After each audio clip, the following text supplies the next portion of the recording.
يرفع الله الذين آمنوا منكم والذين أوتوا العلم درجات والله بما تعملون خبير. بسم الله الرحمن الرحيم. السلام عليكم ورحمة الله وبركاته. إن الحمد لله نحمده ونستعينه ونستغفره ونؤمن به ونتوكل عليه ونعوذ به من شرور أنفسنا ومن سيئات أعمالنا. من يهده الله فلا مضل له ومن يضلل فلا هادي له. أشهد أن لا إله إلا الله وحده لا شريك له وأشهد أن محمدا عبده ورسوله لا نبي بعده. اللهم صل وسلم على محمد وعلى آله وأصحابه وبارك وسلم تسليما كثيرا. فقد قال تعالى: يرفع الله الذين آمنوا منكم والذين أوتوا العلم درجات والله بما تعملون خبير.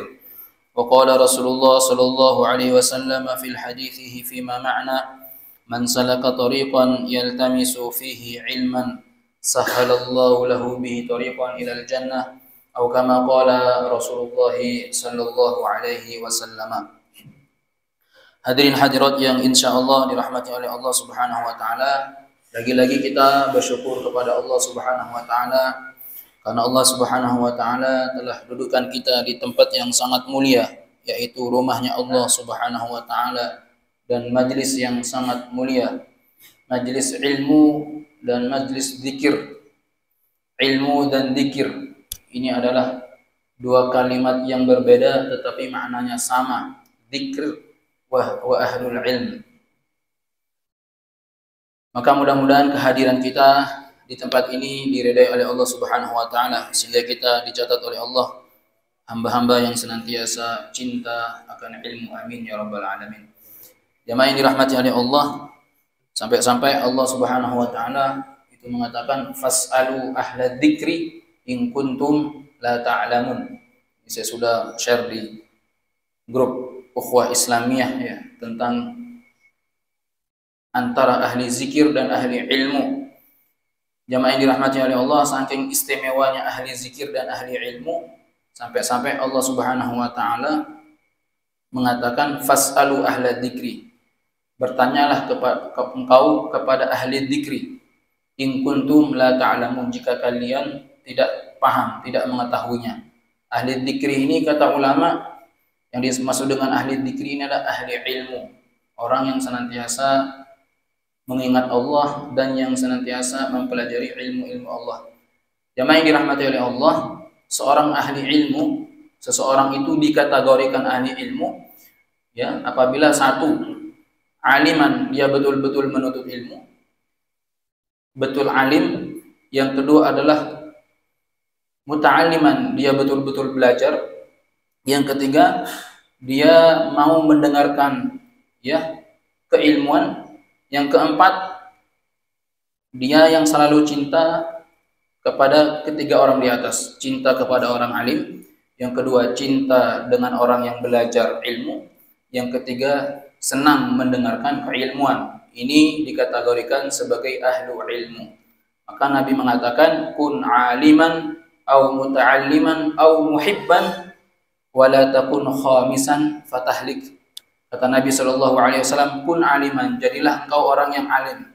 Kalau enggak bisa, au muta'alliman, atau menjadi pelajar, au mustami'an, atau mendengar ilmu, au muhibban, atau cinta kepada orang alim, kepada ahli ilmu, atau cinta akan keilmuan.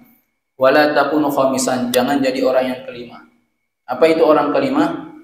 Enggak cinta orang alim, sudah enggak cinta, ya, enggak mau belajar, sudah gitu enggak mau berkorban untuk orang yang sedang menuntut ilmu, ya. Maka orang-orang seperti ini adalah fatahlik, kamu akan celaka, seperti itu. Jamaah ini dirahmati oleh Allah Subhanahu wa taala, sehingga orang yang suka duduk dalam majlis zikir, majlis ilmu, seperti ini kita duduk dalam majlis ilmu. Maka kata ulama, ini adalah sarana untuk melunakkan hati. untuk apa? Melunakkan hati dan menerangkan hati. Karena ulama mengatakan hati itu, kata Allah Subhanahu wa taala, Allah samakan hati itu seperti apa? Kal hijarah, thumma qasat qulubuhum min ba'di dzalik fahiya kal hijarati aw ashaddu qaswah. Ketika hati ini qasat itu mengeras. Allah Subhanahu wa taala memberikan tamsil, permisalan mengerasnya hati itu kal hijarah, seperti batu. Aw ashaddu qaswah, bahkan lebih lebih keras daripada batu. Jamaah yang dirahmati oleh Allah, seseorang itu kalau dia itu memecahkan batu dengan dia sendiri, prosesnya lama, betul tak? Lama proses. Tapi kalau barengan, maka batu itu akan mudah pecah. Kalau kita tuh Pak suka duduk dalam majelis ilmu, masih zikir seperti ini, maka hati itu akan mudah untuk apa? Untuk pecah, mudah lembut, mudah menerima kebaikan, mudah mengingat akan ancaman daripada Allah Subhanahu wa taala, firman-firman Allah dan hadis-hadis Rasulullah sallallahu alaihi wasallam. Mudah-mudahan kita istiqomah Pak ya, duduk dalam majelis ilmu, sehingga setidaknya dengan kita duduk dalam majelis ilmu kita akan paham hukum ahkam, sehingga ibadah kita itu sesuai berlandaskan dalil Al-Qur'an dan As-Sunnah. Jamaah yang dirahmati Allah, baik, kita melanjutkan kajian Bulughul Maram dalam syarah kitab Tawdihul Ahkam. Ya, kitab ini merupakan kitab yang dikaji oleh perguruan-perguruan tinggi, khususnya di Madinah, di PIA, dan perguruan tinggi yang lainnya, pondok-pondok pesantren, karena kitab ini menjelaskan tentang banyak sekali dalil yang sahih, dalil yang dhaif, dalil yang mungkar, dan lain sebagainya. Jamaah yang dirahmati oleh Allah, baik, kita melanjutkan dalam kitab Bulughul Maram hadis selanjutnya. Wa an Jabirin radhiyallahu anhu qala Rasulullah sallallahu alaihi wasallam, kullu ma'rufin shadaqatun, akhrajahu al-Bukhari.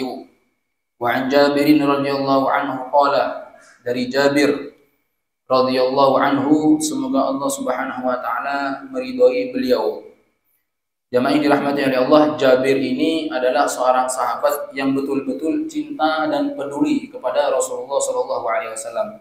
Semua sahabat itu cinta dan peduli kepada Rasulullah. Bahkan mereka siap ya nyawa, harga diri mereka, harta mereka demi Rasulullah sallallahu alaihi wasallam. Inilah yang membuat Abu Sufyan itu, yang menyebabkan beliau itu tertarik untuk masuk Islam. Ketika Fathu Mekah, Abu Sufyan itu Pak berdiri di atas gunung, kemudian dia melihat rombongan dari Madinah menuju ke Mekah untuk Fathu Mekah.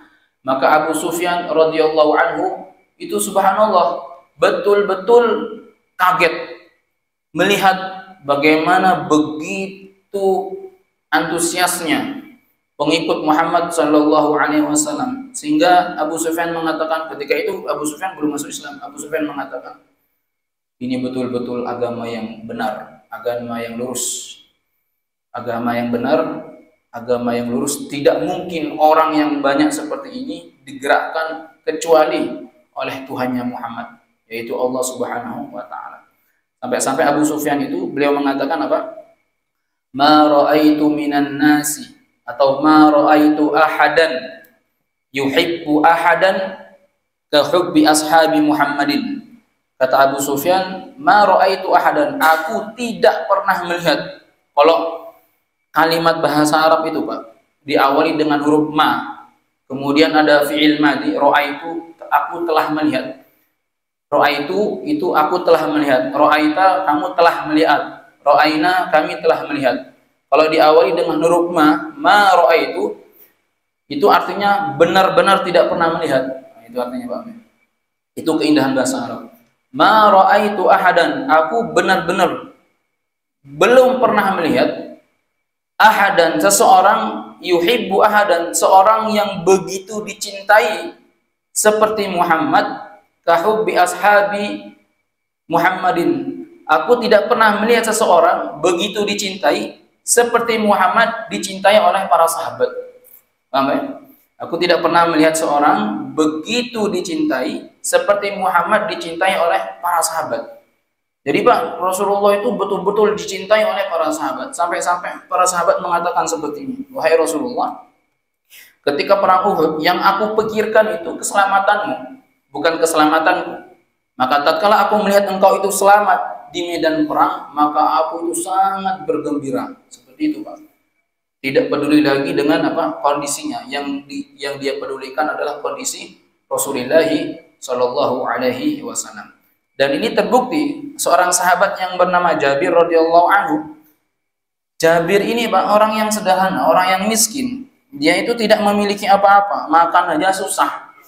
Maka ketika itu Jabir ini melihat Rasulullah Shallallahu Alaihi Wasallam terlihat lemas di pojok rumahnya. Maka terbesit dalam hati Jabir, wah ini Rasulullah kelihatannya belum makan. Kelihatannya Rasulullah ini tidak memiliki apa-apa di rumahnya. Maka ketika itu Jabir ini datang ke rumahnya, kemudian dia bertanya kepada istrinya, wahai istriku, apakah ada sesuatu di rumah? Ini kisah termaktub dalam Sahih Bukhari Muslim. Wahai istriku, apakah ada sesuatu di rumah? Kata istrinya, wahai suamiku Jabir, kita tidak memiliki apa-apa, hanya sedikit gandum, dan itu bisa dimakan hanya untuk sekali saja. Dan kita memiliki anak kambing yang kurus, yang tidak layak disembelih sebenarnya. Maka kata Jabir, kalau begitu ya sudah, kita masak, kambing dipotong, ya, kita masak, kita sediakan, kita khususkan untuk menjamu Rasulullah Shallallahu Alaihi Wasallam. Maka betul Pak, ketika itu Jabir ini mendatangi Rasulullah, wahai Rasulullah, saya mengundang engkau untuk makan bersama di rumah saya, dan boleh engkau mengajak sahabat-sahabat yang lain, tetapi jatahnya 2 saja, enggak boleh lebih, karena jatahnya memang sedikit untuk 3 orang. Maka kata Rasulullah SAW, terima kasih wahai Jabir, kalau begitu engkau pulang dulu, engkau sampaikan kepada istrimu, engkau sampaikan jangan boleh dibuka itu makanan sebelum aku datang. Kata siapa? Kata istrinya, kata Rasulullah SAW. Baik. Maka ketika itu Jabir pulang ke rumahnya, menjumpai istrinya. Wah istriku, pesan Rasulullah, jangan engkau buka ini makanan sebelum Rasulullah datang. Tiba-tiba Pak, apa yang terjadi? Rasulullah itu mengundang sahabat-sahabat yang lain. Banyak diundang sahabat-sahabat. Ayo kita diundang oleh Jabir. Wah, subhanallah, ketika datang Rasulullah dengan sahabat-sahabat yang lain, dengan rombongan yang lain, diintip dari jendela rumahnya Jabir, kaget Jabir, bala ini sudah. Rasulullah ini kok ngundang semua sahabat ini, sedangkan yang disediakan ini hanya untuk 3 orang. Maka Jabir ini lapor kepada istriku, musibah wahai istriku. Biasanya kan yang khawatiran itu kan istri, ini kebalik, suaminya yang khawatir. Musibah wahai istriku, ini Rasulullah datang dengan rombongan sahabat, mana cukup kita ini. Istrinya marah, loh suamiku, kamu enggak ngasih tahu ke Rasulullah bahwasan ini jatah untuk 3 orang? Sudah saya kasih tahu. Maka istri yang cerdas, dia paham, oh iya, kita melihat saja bagaimana Rasulullah ingin menampakkan keistimewanya. Buktinya Pak, Rasulullah melarang saya untuk membuka daripada makanan. Betul Pak, datang Rasulullah dengan para sahabat. Maka ketika itu Jabir ini panik kan, yang namanya banyak orang seperti itu panik. Akhirnya Rasulullah mengatakan, wahai Jabir, mana makanannya? Maka diambil oleh Rasulullah, dikasih satu. Jabir kaget, kok nggak habis ini? Ya, nggak habis. Terakhir diberikan kepada Jabir dan istrinya makan. Pulang Rasulullah, dibuka makanan ternyata utuh, Pak. Ternyata utuh. Ini kisah ini sahih ya, dalam Sahih Bukhari dan Muslim.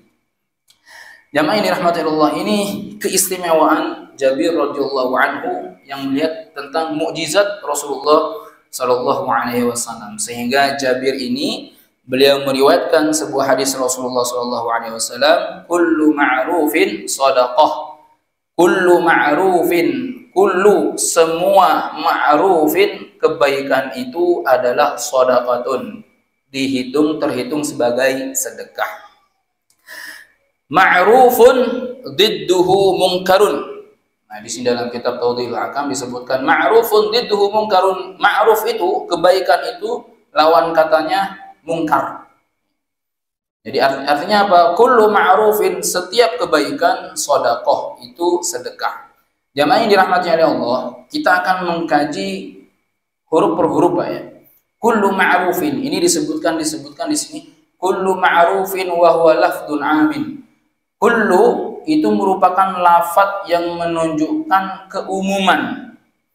Jadi kullu ma'rufin, semua kebaikan, entah itu kecil, entah itu besar, entah itu kebaikan dilakukan terang-terangan atau secara sembunyi-sembunyi, kebaikan apakah itu? Maka itu semua sudah masuk di dalam kalimat kullu.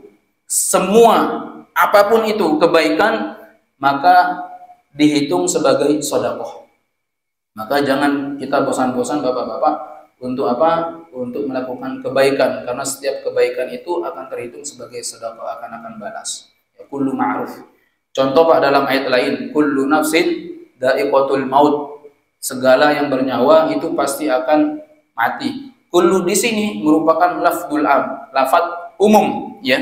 Artinya apapun itu, semua makhluk yang bernyawa, siapapun dia, hewankah dia, malaikatkah dia, orang kotakah dia, orang desakah dia, pejabatkah dia, rakyat biasakah dia, itu masuk dalam kalimat kullu. Ya, kullu, semua yang bernyawa pasti mati. Nah, jadi sini disebutkan lafdzul am, semua yang kebaikan akan dihitung sebagai sedekah. Tetapi pada jamaah yang dirahmati oleh Allah, tidak semua lafaz kullu itu maknanya keseluruhan. Maka disinilah pentingnya mempelajari ilmu mantik. Itu lain lagi. Ilmu mantik, tidak semua kullu itu artinya keseluruhan. Terkadang kullu itu artinya sebagian. Ya, sebagian, tidak keseluruhan tetapi sebagian. Tergantung daripada ada taksis yang mengkhususkan, tergantung daripada konteksnya. Seperti itu Pak ya. Contoh Pak dalam Al-Qur'an ini kita bahas masalah kullu ya, agar kita mengerti hadis.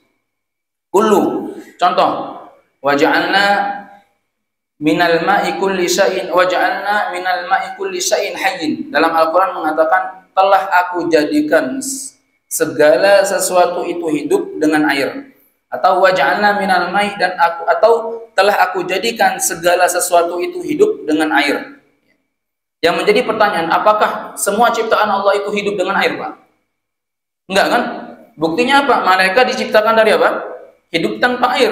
Malaikat diciptakan dari cahaya, setan diciptakan dari api, begitu kan? Artinya kullu itu tidak semuanya diartikan keseluruhan, tetapi terkadang sebahagian. Ketika ada lafaz yang mentaksis, di sini kan ada ayat yang lain, artinya tidak semua ciptaan Allah itu terbuat dari air. Maka kalimat ayat ini mentaksis ayat berikutnya, sehingga apa? Kullu di sini artinya tidak semuanya, kullu itu artinya semua, tetapi sebahagian. Contoh dalam ayat lain Pak, Syekh Utsaimin dalam kitab Aqidah Tahawiyah mengatakan, wa atainahu min kulli syai'in sababa. Wa atainahu min kulli syai'in, dan aku telah jadikan Ratu Balqis itu memiliki kekayaan, semua kekayaan. Nyatanya tidak semua kekayaan dimiliki oleh Ratu Balqis. Ada kekayaan yang mana Ratu Balqis tidak memiliki sebagaimana kekayaan Nabi Sulaiman. Maka Syekh Utsaimin mengatakan di sini artinya kullu di sini tidak setiap kullu artinya semua, tetapi sebahagian. Maka begitu Pak, ketika kita memahami hadis, maka kullu ma'rufin, ini kullunya keseluruhan atau tidak? Maka di sini artinya kullu di sini keseluruhan. Kenapa? Karena tidak ada dalil yang mengkhususkan hal ini. Artinya setiap kebaikan apapun itu pasti terhitung apa? Sedekah. Karena kata Ibnu Uyainah, al-haditsu mudillatun, hadis itu sebenarnya menyesatkan. Hadis itu Pak menyesatkan. Illal fuqaha, kecuali orang yang ahli fikih. Maka kadang-kadang hati-hati Pak ketika kita membaca hadis ya, tanpa bertanya dengan guru itu, maka hadis itu bisa menyesatkan. Karena di situ ada ilmu mantik. Dalam Al-Qur'an itu ada lafaz umum tetapi maknanya takhsis. Hadis seperti ini lafaznya umum tetapi ada takhsis. Seperti kullu bid'atin dhalalah, setiap yang sesat itu, setiap bid'ah itu sesat. Itu kalimatnya umum, ada taksis. Seperti itu. Itu nanti kalau dipelajari dalam ilmu mantik. Nah, di sini kullu ma'rufin shadaqah. Setiap kebaikan itu dihitung shadaqah. Jadi bapak-bapak yang dirahmati oleh Allah, tidak semua sedekah itu kaitannya dengan materi, kaitannya dengan uang. Apapun potensi yang kita miliki, maka gunakan potensi itu untuk bersedekah. Ketika kita pejabat, maka gunakan jabatan itu untuk bersedekah. Ya, Pak. Ketika kita mempunyai kelebihan harta, maka gunakan harta itu untuk bersedekah. Atau ketika kita memiliki kesehatan, maka gunakan kesehatan itu untuk bersedekah. Ketika kita memiliki ilmu pengetahuan, maka gunakan ilmu pengetahuan tersebut dengan apa? Dengan sedekah. Kita bersedekah dengan ilmu pengetahuan kita bersedekah dengan kesehatan yang kita miliki, atau kita bersedekah dengan kekuasaan yang kita miliki. Tidak harus dengan dengan materi atau dengan uang. Bahkan Pak Rasulullah Shallallahu Alaihi Wasallam di sini mengatakan, wa kullu tasbihatin shadaqah. Setiap tasbih itu sedekah. Wa kullu tahmidatin shadaqah. Setiap tahmid itu sedekah. Wa kullu tahlilatin shadaqah. Setiap tahlil itu sedekah. Wa kullu takbiratin shadaqah. Setiap takbir itu sedekah. Wa amrun bil ma'ruf shadaqah. Amar ma'ruf itu sedekah. Ya. Hanya saja tasbih, tahlil, tahmid ini sedekah yang kaitannya dengan kita. Jadi ketika kita bertasbih subhanallah, subhanallah, alhamdulillah, alhamdulillah, Allahu akbar, Allahu akbar, hakikatnya kita itu bersedekah untuk apa? Untuk diri sendiri. Sedangkan amar ma'ruf itu sedekah untuk orang lain. Ketika kita mengajak orang untuk taat kepada Allah, ayo datang ke masjid, jauhi maksiat, maka kita sudah sedekah amar ma'ruf nahi munkar kepada saudara-saudara kita. Jamaah yang dirahmati oleh Allah, maka setiap kebaikan apapun itu jangan pernah kita remehkan. Ya, jangan pernah kita remehkan. Karena apa? Semua kebaikan itu akan dihitung di sisi Allah Subhanahu wa taala. Bahkan kata Rasulullah sallallahu alaihi wasallam, "Wa fi bud'i ahadikum shadaqah." Ketika engkau menggauli istrimu itu juga termasuk sedekah. Apalagi malam Jumat. Pak, dia langsung mau ngapain? Sedekah. Wah, itu bahasa yang paling bijaksana. Sedekah. Ya, sedekah. Menyenangkan hati istri itu sedekah. Ngajak istri belanja, shopping itu sedekah. Kata guru kami, zikirnya seorang suami itu mengajak istri shopping. Ya. Ya betul, Pak.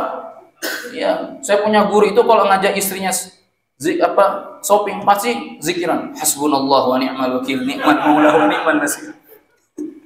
Hanya kepada Engkau ya Allah tempat aku pertolongan. Hanya kepada Engkau aku bertawakal. Kenapa? Melihat sesuatu yang mau dibeli, hasbunallah wa ni'mal wakil. Ketar-ketir Pak, nanti berkurang dompetnya kan, nggak cukup. Maka betul ya, zikirnya seorang suami itu adalah mengajak istri shopping. Betul. Menyenangkan hati seorang istri sedekah. Ta'ali itu betul. Ta'liu baina itsnaini shadaqah. Ya. Adil itu sedekah. Wa tu'inu rajulu fi dabbati, ini hal-hal yang remeh Pak kata Rasulullah sallallahu alaihi wasallam, tetapi terhitung sedekah. Wa tu'inu rajulu fi dabbatihi. Demikian juga ketika engkau membantu seseorang pada hewan tunggangannya fi dabbati, itu sedekah. Au tarfa'u lahu 'alaiha mata'u sedekah, atau mengangkatnya untuk menaiki hewan tunggangannya mata'u sedekah. Itu terhitung sedekah. Ketika kita Pak, jalan, tiba-tiba ada orang kehabisan bensin. Kehabisan bensin Pak ya? Iya. Nanya aja itu sedekah walaupun ditinggal langsung. Karena bentuk perhatian. Kehabisan bensin Pak ya? Iya. Wah itu sudah. Yang penting saya nanya Pak Ustaz peduli. Iya, Masya Allah. Paham gak? Sedekah. Atau menyingkirkan benda-benda yang membahayakan di tengah-tengah jalan, itu juga sedekah. Wa kalimatut thayyibatu sedekah, kalimat yang baik itu juga sedekah. Paham ya? Masya Allah. Maka kullu ma'rufin sedekah, setiap kebaikan itu terhitung sedekah. Jangan kita bosan-bosan Pak untuk melakukan kebaikan kebaikan. Orang yang sedekah itu Pak, apapun itu, bahkan kata Rasulullah SAW, orang yang suka bersedekah itu akan mendapat doanya para malaikat di waktu pagi. Doanya para malaikat. Jenengan Pak, ngatur sendal saja, itu sudah mendapat doanya para malaikat.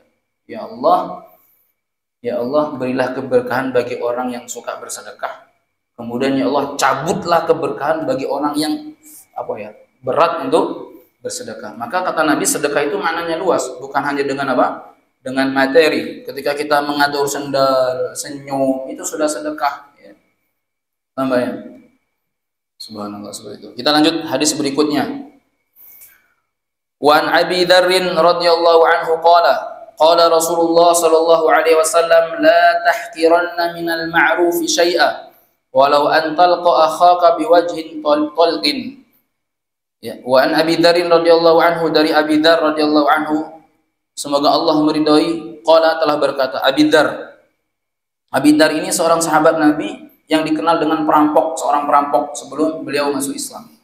Subhanallah. Maka beliau ini masuk Islam ketika melihat begitu istimewanya akhlak Rasulullah sallallahu alaihi wasallam yang tadinya perampok, sehingga ketika beliau ini masuk Islam, maka beliau berubah drastis menjadi sahabat yang paling dekat dengan Rasulullah sallallahu alaihi wasallam dan sahabat yang termasuk sahabat yang banyak meriwayatkan hadis-hadis Rasulullah sallallahu alaihi wasallam. Qala telah berkata, qala Rasulullah sallallahu alaihi wasallam, Rasulullah sallallahu alaihi wasallam bersabda, la tahqiranna, janganlah sekali-kali kalian meremehkan minal ma'rufi syai'a, dari kebaikan, walaupun kebaikan itu hanya sedikit. Artinya janganlah kalian meremehkan suatu kebaikan yang kecil. Kenapa? Di sini sebutkan mana tadi itu? Walau antal akhaka biwajhin talqin, walaupun engkau bertemu dengan saudaramu itu biwajhin talqin, dengan wajah yang berseri-seri, dengan wajah yang senyum. Nah, walaupun seperti itu, jangan kau remehkan, karena itu ada nilai di sisi Allah Subhanahu wa taala. Kalau kita memperhatikan Pak hadis ini, la tahqiranna. Dalam Tauhidul Ahkam ini disebutkan la tahqiranna itu kalau kita melihat di situ ada nun akhirnya itu nun taukid, nun yang bertasydid. Sebenarnya kalimat la tahqiran itu cukup. Tetapi di sini Rasulullah redaksi daripada hadis ini nunnya itu ditasdidkan, sehingga nun di sini artinya taukid, yang artinya penekanan, bentuk penekanan. Artinya la tahqiranna, jangan sekali-kali kalian meremehkan. Itu artinya jangan sekali-kali kalian meremehkan kebaikan apapun, meskipun kamu bertemu saudaramu dengan wajah yang tersenyum. Walau antal akhaka biwajhi talqin, wajah yang tersenyum.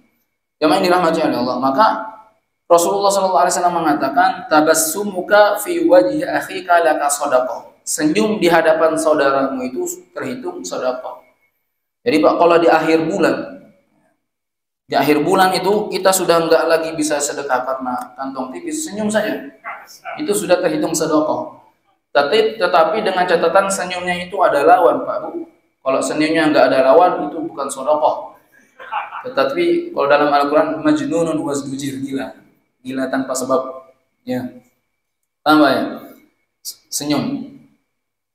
Orang yang suka senyum tuh Pak, itu panjang umur biasanya. Ya, senyum. Kita Pak, kalau melihat orang itu dari jauh sudah senyum, adem nggak hati Pak? Adem Pak. Apalagi yang senyum tuh istri kita ya, bukan istri orang, istri kita. Senang kita, masya Allah senyum. Tapi kalau kita baru datang dari kantor, dari kerja, ngeliat wajah nggak senyum, itu nggak enak sekali. Senyum, masya Allah. Jadi Pak, Islam ini luar biasa. Kata Rasulullah, senyum saja itu sudah bersedekah. Senyum. Tabassumuka fi wajhi akhika laka shadaqah. Yang ini dirahmati Allah. Dan orang yang suka senyum dengan saudaranya ini merupakan sifat-sifat penghuni ahli surga.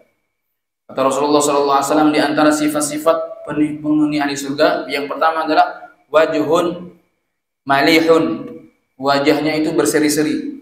Wajahnya itu enak dipandang, menyenangkan.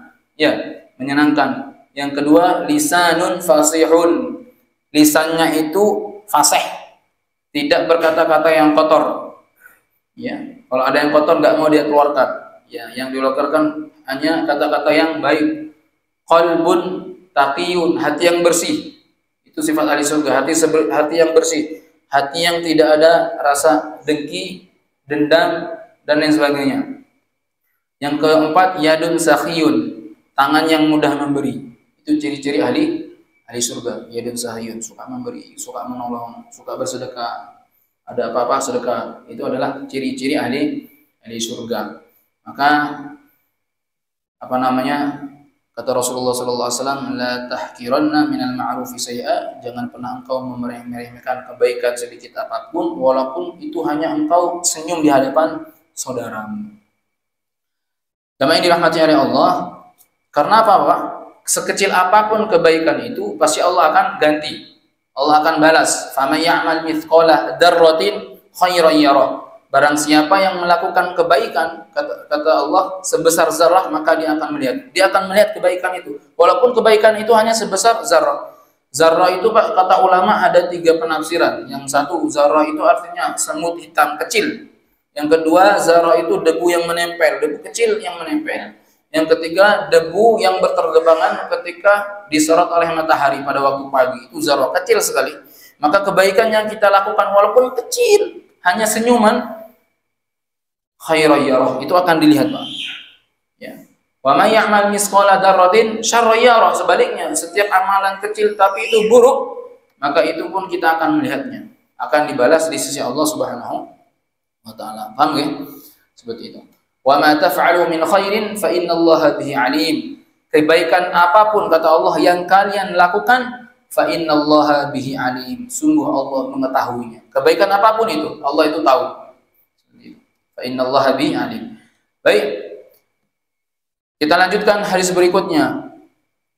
Wa anhu, dari Abi Dzar, wa anhu radhiyallahu anhu, qala Rasulullah sallallahu alaihi wasallam, idza tabakhta marqatan fa'akthir ma'aha wa ta'ahad jiranaka. Akhrajahu Muslimun. Wa anhu, dari Abu Dzar radhiyallahu anhu, telah berkata, qala Rasulullah sallallahu alaihi wasallam, Rasulullah sallallahu alaihi wasallam bersabda, idza tabakhta marqatan, apabila engkau masak marqatan, apabila engkau masak kuah, seperti itu maksudnya.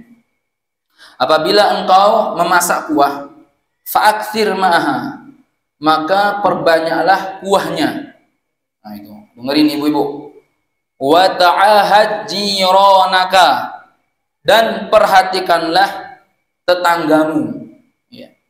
Saya ulangi lagi, akhrajahu Muslim, hadis Muslim. Idza tabakhta marqatan, apabila engkau memasak kuah, fa'akthir ma'aha, perbanyaklah kuahnya.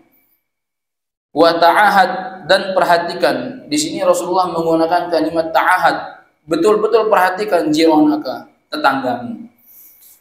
Maksudnya apa di sini? Jamaah yang dirahmati oleh Allah.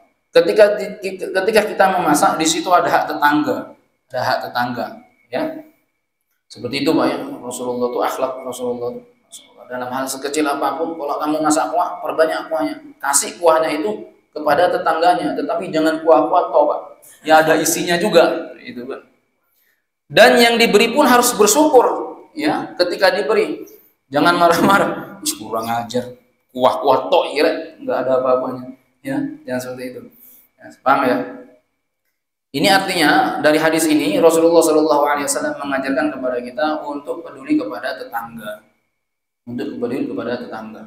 Bahkan kata Rasulullah SAW, laisa bil mu'min, tidak dikatakan orang beriman orang yang tidur dalam keadaan nyenyak sedangkan tetangganya dalam keadaan ja'i, dalam keadaan lapar.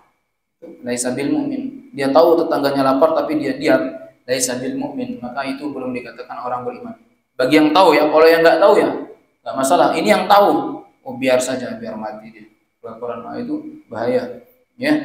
Maka itu tidak dibenarkan dalam Islam. Maka kata Rasulullah, kalau engkau masak, perbanyak kuahnya dan berikan kepada siapa? Kepada tetanggamu. Baik, hadis selanjutnya, wa Abi Hurairah radhiyallahu anhu qala, dari Abu Hurairah radhiyallahu anhu qala, telah berkata Rasulullah sallallahu alaihi wasallam bersabda, man naffasa an muslimin qurbatan min qurbid dunya naffasallahu anhu qurbatan min qurbi yaumal qiyamah wa man yassara ala mu'sirin yassarallahu alaihi fid dunya wal akhirah wa man satara musliman satarahu Allah fid dunya wal akhirah wallahu fi auni al-'abdi ma kana al-'abdu fi auni akhihi.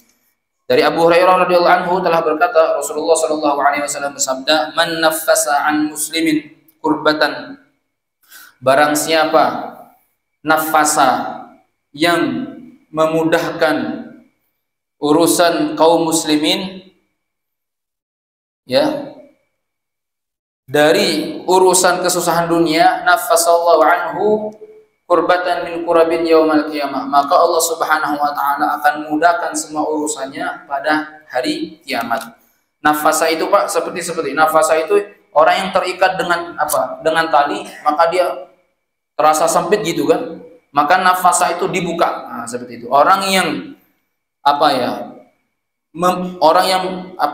memudahkan urusan saudaranya dalam urusan duniawi, maka Allah Subhanahu wa taala akan mudahkan urusannya dalam urusan akhirat.